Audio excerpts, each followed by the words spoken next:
Miss হবে না আপনার পছন্দের টিভি শো। দেখুন জি5 অ্যাপে একদম ফ্রি। আমার শর্ত হলো মধুবনী কোন ভাড়া বাড়িতে থাকে না থাকে আমি জানি না, জানার ইচ্ছু আমার নেই, কিন্তু বিয়ে যদি হয় তাহলে ওই বাড়ি থেকে হবে না, এই সেনগুপ্ত বাড়ি থেকেই বিয়ে হবে। অবশ্যই অবশ্যই মা, আপনি যেমনটা চাইবেন ঠিক তেমনটাই হবে।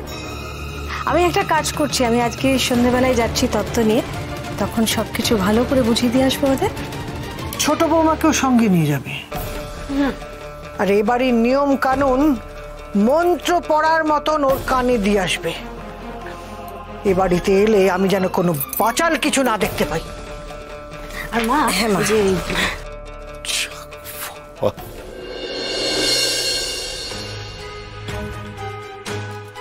অমৃতাকে নিয়ে গেলে তো মুশকিল, ওই বিচ্ছু বাচ্চাটাকে দেখে ফেললে তো পুরো খেলাটাই মাটি। যেভাবেই হোক অমৃতাকে আটকানোর একটা উপায় বার করতেই হবে আমায়। না, আমার কোনো প্রয়োজন নেই জানার। আপনার অতীত সম্পর্কে আমি কিচ্ছু জানতে চাই না।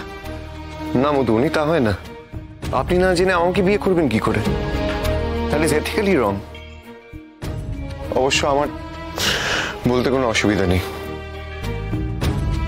আপনি জানেন তো আমি একটা সম্পর্কে ছিলাম, প্রেমের সম্পর্কে, রাদার গভীর প্রেমের সম্পর্কে। আমাদের সম্পর্কটা টেকেনি, ভেঙে যায়, আমাদের বিয়ে হয়নি।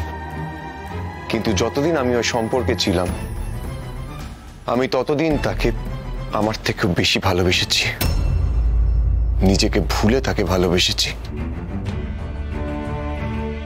মেন্টালি আমি তাকে আমার স্ত্রীর স্বীকৃতি দিয়েছিলাম, শুধু প্রেমিকার না।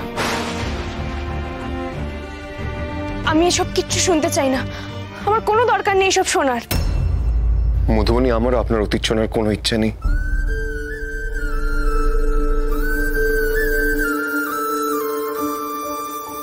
আপনি প্লিজ আপনার অতীতটাকে কবর দিয়ে দিন মধুবনী। দেখুন, আমরা এখান থেকে আমাদের বর্তমানের ভবিষ্যৎ ঠিক একসাথে গড়ে নেব। আর আমি তো এখন থেকে একটা সুন্দর ভবিষ্যতের স্বপ্ন দেখছি। আপনি, আমি, মিহি, আমাদের পরিবার, মিহির বেড়ে ওঠা, ওর সুস্থ হয়ে ওঠা, ওর সব চাহিদা পূরণ, ওর স্বপ্ন পূরণ, আর আপনার মুখে হাসি। এর চেয়ে বেশি আমি আর কিচ্ছু চাই না মধুবনী।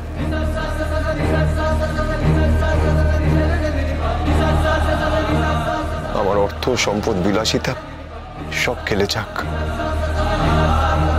শুধু এই স্বপ্নটা যেন না ভাঙে, বাস।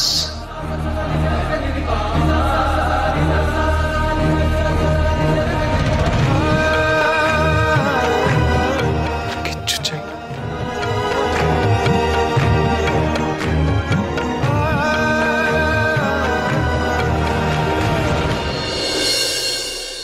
আমি যাই বল না কেন, এই কপালে লেখা ছিল তাই কিন্তু এই বাড়িতে বউ এসেছি, নইলে এই তুই শুনিস না কিছু, একদম শুনবি না। আমি প্রেম কি কিছু কম করেছি নাকি? শরীরটা খারাপ লাগছে অমৃতা, চলো ঘরে চলো, ঘুমোবে চলো। কেন গো ঘুমোতে যাবো? হ্যাঁ, সব সময় তোমার কথা কেন শুনতে হবে? চুপ করে বলছো তুমি? হ্যাঁ, আমি তোর মা হই, তুই মায়ের মুখে তোমার মাথাটা খারাপ হয়ে গেছে। হ্যাঁ চপ, তুমি আমাকে নাজেহাল করে দিচ্ছ দুপুর থেকে। চুপ করো, চুপ করে থাক। তুই নাজেহালের কি বুঝিস? নাজেহাল তো হয়েছিলাম এই বাড়িতে এসে। সেই বাড়িতে এসে দেখি কি বিরাট বড় বাড়ি, আর সব বাড়ির লোক সব কি চোখ মুখ, আমার কি কি বড় লোকই তো চাল। বাহ, পেটের কথাও বেরোচ্ছে হড়হড়িয়ে, আর তোমার মধুর বাড়িতে যাওয়াটাও ক্যান্সেল হচ্ছে। কমলিনী, সময় ভালো যাচ্ছে তোমার। বাবা, নমো নমো নমো নমো। বসে তো শান্ত হয়ে দেখ, নমো কর। নমো নমো। মা, দুপুর থেকে কি শুরু করেছো তুমি বলো তো? কি খেয়েছে ও? হ্যাঁ, এরকম উন্মাদের মতন আচরণ করছে। কখনো টলে পড়ছো, কখনো ভুলভাল বকছো। এটা কি সার্কাসের মাঠ নাকি?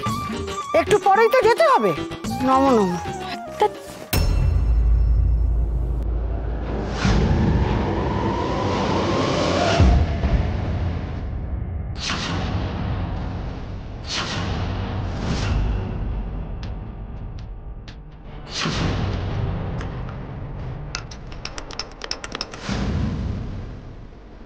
রত্না,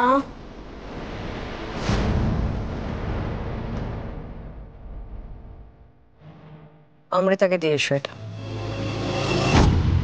মা মা আমার মনে হয় ওই হিমাদ্রি যা খায় সেগুলোর কিছু বোধহয় ভুল করে খেয়ে ফেলেছে মেয়েটা।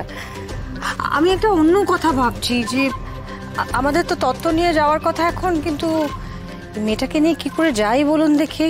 না না না না, ওকে নিয়ে যাওয়ার কোনো প্রশ্নই ওঠে না। তুমি একাই তত্ত্বগুলো দিয়ে এসো, আমি ওকে ডাক্তার দেখানোর ব্যবস্থা করছি। বেশ। ও মা, বলছি তত্ত্বগুলো একবার ভালো করে দেখে নিন তো।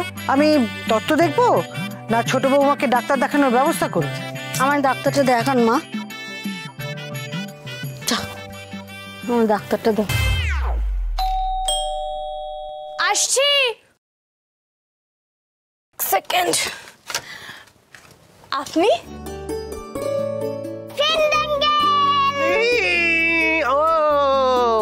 জানো তো ফ্রেন্ড আঙ্কেল, ভালো লোক আমার পাপা হয়েছে। ও বাবা, জানি তো, আমি খবর পেলাম তো, তাই আমি জামশেদপুর থেকে ডিরেক্ট এখানে চলে এলাম মিহিকে কনগ্রাচুলেট করতে। Thank you friend uncle. Welcome Mihi, welcome. Kushal বাবু, স্নেহা কি বললো?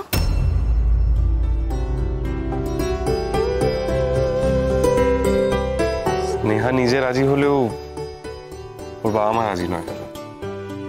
থাকে সব কথা, আপনি শেষমেশ রাজি হয়েছেন, থ্যাংক ইউ। রিক খুশি, আমিও খুশি। সবার ভাগ্যে সবসময় সবকিছু থাকে না, কিন্তু কারো কারো ভাগ্য আবার সোনা দিয়ে বাঁধানো হয়, তাই না মধুবনী?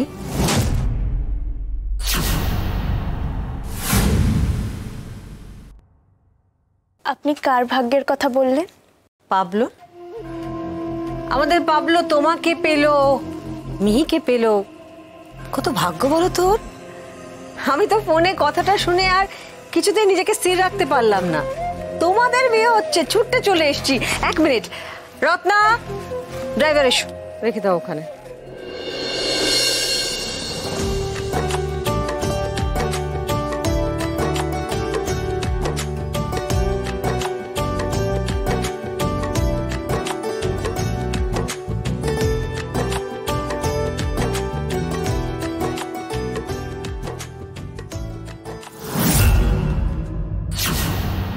জি5 ডাউনলোড করুন আর সব এপিসোড দেখুন একদম ফ্রি।